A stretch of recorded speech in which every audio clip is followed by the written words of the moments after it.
Gemini, this is your tarot reading for June. Now, everybody's spreads have been interesting to say the least, and I can see that yours is. They seem to be about the interplay between the global and the personal, and I think yours is that. So I really hope you get something useful from this, Gemini. I really do.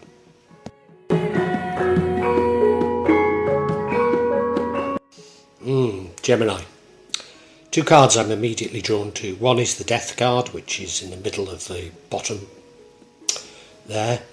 And then top left is the Three of Swords, the Broken Heart. So there's stuff going on here. A lot of stuff going on. The middle card is the Hanged Man. You're waiting around to see what's happening, and I think many of us are in that position. You don't quite know how the world is changing and you're waiting around. In the past, bottom right, you've turned probably to formal religion for answers. I'm not too certain it's providing you with those answers. And the middle of the bottom row, we have this Death card, a sudden and abrupt ending. However, in the future we have the Ten of Pentacles, many blessings, particularly materialist blessings. The card that impacts on the outcome is the Five of Swords, which is the broken heart. We don't really know what you're broken-hearted about. I suspect it is romance or it's a person, but we don't know for sure. And the card that would change the outcome is the Seven of Swords, a card of deception. Now, is this deception at a personal level or is it at a global level? Certainly, a number of other signs have been aware of global deceptions, so I'm not sure.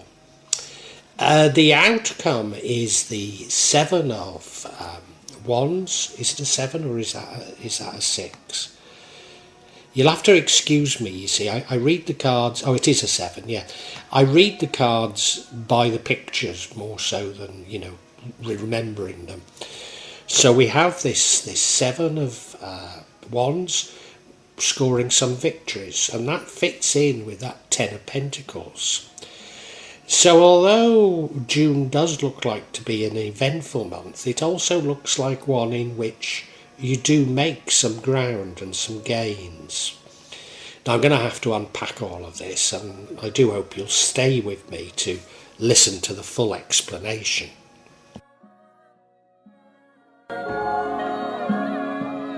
Now the card that dominates the entire reading is this Hanged Man. This is you hanging around, waiting to see the lie of the land. I mean, it could be involuntary, but I get the impression that it's voluntary. I get the impression that you can't read what's happening, going on in the world, and you're just waiting to see, which is no bad thing to be doing. You're waiting to see how things turn out before you act. And in fact, quite a lot of the other signs readings have suggested that that's a good thing to do. So I don't see this as a bad card, given the circumstances that we all find ourselves in. But it is something that dominates the entire reading. It's almost like you're sitting on your hands. You're not going to do anything until you believe that you have, maybe not full information, but more information.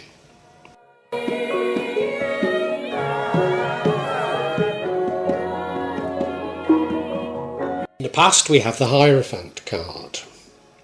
Normally I'd associate it with formal religion, and maybe you did turn to religion to try and answer what's going on, and maybe you found it lacking. Or maybe it's simply that you hold sort of somewhat conservative views, tried and tested ways of approaching things. And again, these no longer seem to hold the key for what's happening, both globally and within your own personal life. And you seem to have moved away from it without really having answers. But again, most people's spreads, the universe is suggesting they do need to abandon their old values, particularly if they're very conservative ways of looking at things, because the past doesn't seem to be a good predictor of the future any longer.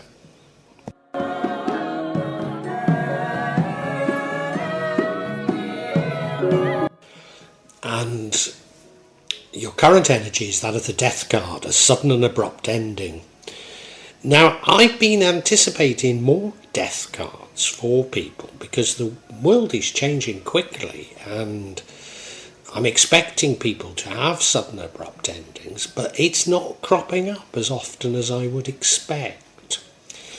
And what I think is that, to a certain degree, the apocalyptic prescriptions that abound at the moment, particularly on this platform, are designed to panic us into doing things. But for you, it does seem to have happened. Now, it might be entirely personal, or you might be seeing it as entirely personal. What I would say is, you look at the card, there's that old man, looks to be Hindu, and he's standing up to Father Death. Behind him is a Hindu temple. Is that the key, that people are not accepting the apocalyptic narrative that seems to abound at the moment? Maybe that's it, maybe.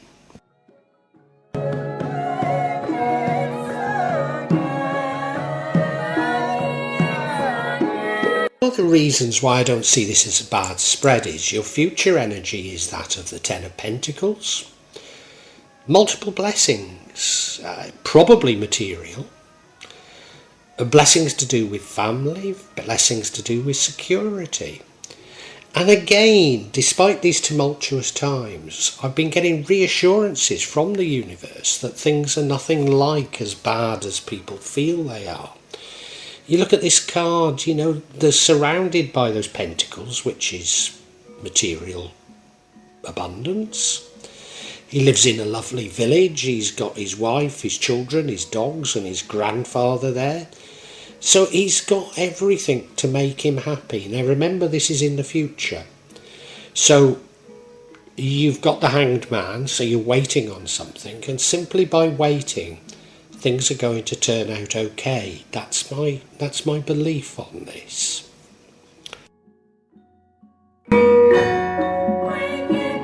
Unfortunately, we've got the Three of Swords, which is the card of a broken heart. Normally it would be in relation to people, and I suspect this could be in relation to people, but I think it's also bound up with, it could be to do with money, it could be to do with a feeling that you've been cheated, but it could also be a mourning of an old way of life, a mourning of old values.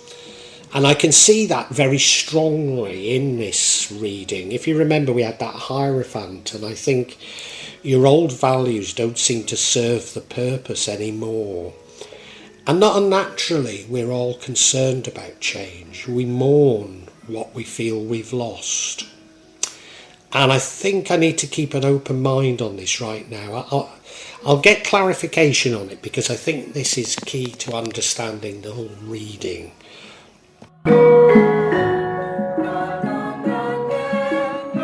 That broken heart leads you to the outcome, whereas the Seven of Swords changes the outcome. Now the outcome is somewhat positive, so we have to see your broken heart and maybe recovering from it, leading to the outcome. Whereas focusing on the Seven of Swords, which is the card of deception, being a negative thing to do. So there's a realisation that a deception has occurred. You may well be seeing this deception as entirely personal, but there is so much deception in this world today that it doesn't surprise me that all these personal deceptions that people are feeling are actually a microcosm of wider deceptions going on in the world. And I can't help but feel that that's a part of the key to understanding this spread.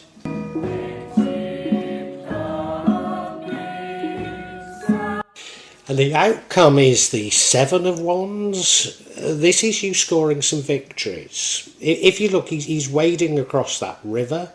It's not going to be easy, and times like this won't be easy for anyone unless we have insider knowledge of what's going on, and that is restricted to very few people. So all of us are going to find things a struggle, but I think there is great hope in this reading, and you're going to score some victories, and in scoring some victories you're going to realise that there is hope. Now, if you remember, this comes from your broken heart, so maybe it was necessary to jettison something, which plays into the view that the broken heart is about jettison your old views. Now, I'm not sure of that, because normally it is about a person, but jettison your old views, and maybe they are embodied in a person even. Maybe that's it. But there are some victories, and if you remember that Ten of Pentacles, there are blessings coming. So overall, this isn't a bad spread, but we need to get some clarity.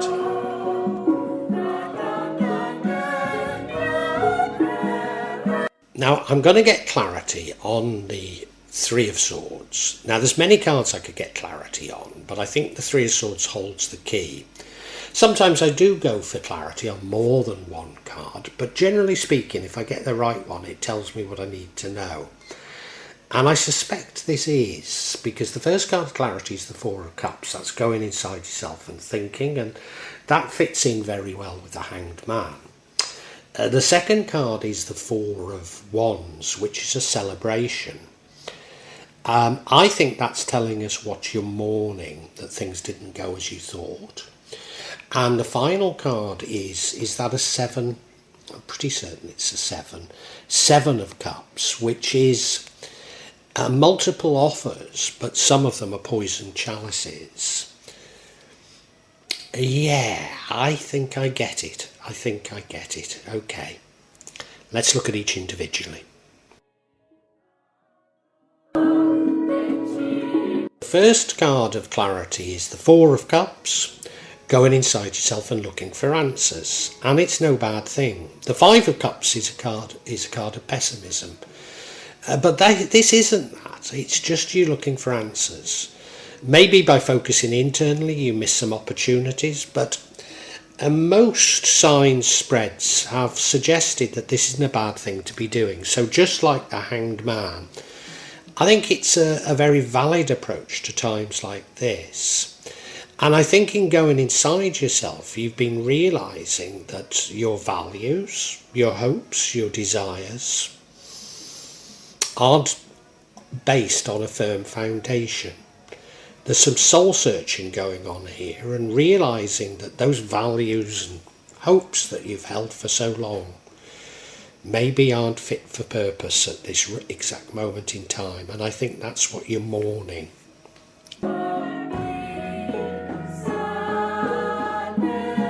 And why I mentioned hopes and desires is we now have this Four of Wands, a time for celebration. Now, I think this fits in with the Death card, and that is, I don't think somebody died, although death can mean that, although most tarot readers won't say that. I don't think somebody died. No, I think it's a death of a hope, and the hope was that you would be able to celebrate things. Now, it might be a literal celebration. Many people in Indonesia save up vast sums. Well, I say save, they normally take out a loan for their daughters' weddings, and they have very lavish weddings, particularly in Java. But they take out loans that they probably can never repay for these lavish weddings. And I think it's the realisation that you can't do what you wanted to do. And I think that's what the Death card was as well. The realisation that times are changing, times are nothing like as secure, nothing like as affluent. Although remember, we do have that future card which does suggest affluence and happy families. So, you know, how much of this is all mental and going on in our own psychology, I'm not sure.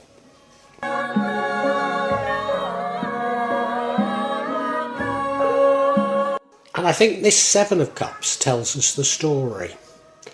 The Seven of Cups is about multiple opportunities, but not all of them of what they seem. Now, if we remember, there was that Death card, which was a sudden and abrupt ending. I think it could be about financial investments, and one of your financial investments has gone wrong. Now, what I always say about this Seven of Cups is there's 7 cups there. And if we're talking of investments, if you were to invest in all 7, then the 6 should offset the 7th that goes wrong. But if you put all your eggs in one basket, and I don't think you have, then things are looking very bleak. You see, I think you get over this three of swords, this heartbreak, as it were. And that's why you start having some victories. You've learned a lesson from what's gone on. And I think this is a microcosm of what I'm feeling in June. And that is that so much of this Armageddon sort of prescriptions that we've been hearing, particularly about the economy, and I'm not saying the economy looks good, but the apocalyptic prescriptions that abound are designed to panic people into making investments that aren't that good. And I think you've been caught up in it, but there are better days ahead. So I think that's what you're mourning. And now I believe that I can summarise for you, Gemini.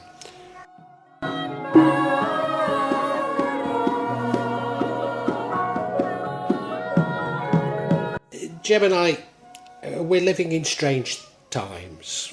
Few of us can really understand all that's going on, and to a certain degree you're hanging around to see what's happening. But you've also somewhat abandoned your old values, old rather conservative values. And that is because of something has come to a sudden and abrupt end. And I believe it was investments. I think you saw yourself as a astute investor, but you picked, at least in part, you picked some bad investments. I think, to be honest, that it's not the end of the world, but it does mean that some of your hopes and dreams have been dashed. It could be that you cannot afford such a great wedding for your daughter, or, you know, it's something like that, something that you were planning on, and you're realising that it's no longer possible. I think for most of us, it's the realisation that our children will not have as materialistically, at least, good a life as we did. And, you know, it's that sort of realisation, and you've got something of a broken heart about it, but you will get over it. You will get over it. And there is a feeling that there's deception behind what has happened. And I think there has been deception, and I think a part of that deception is that the apocalyptic prescriptions about economies and investments, etc. And don't get me wrong, things aren't looking great, but, you know, the catastrophes that we see, particularly on this platform, are designed so that the small investors look to risky investments and make mistakes. And I think you've been caught up in that.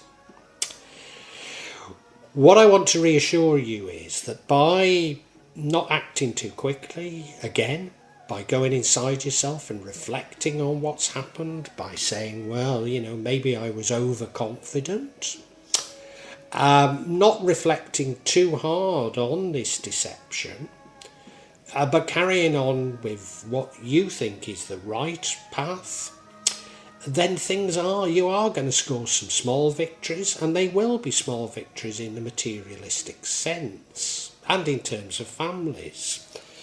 And again, many signs this has been happening, that whilst people may have lost some money, things look like they're going to come back. Now, I don't mean we're going back to how things were, not at all. But there will be new opportunities to make money by adopting a very different way of thinking. And I think that's what the universe wants you to know.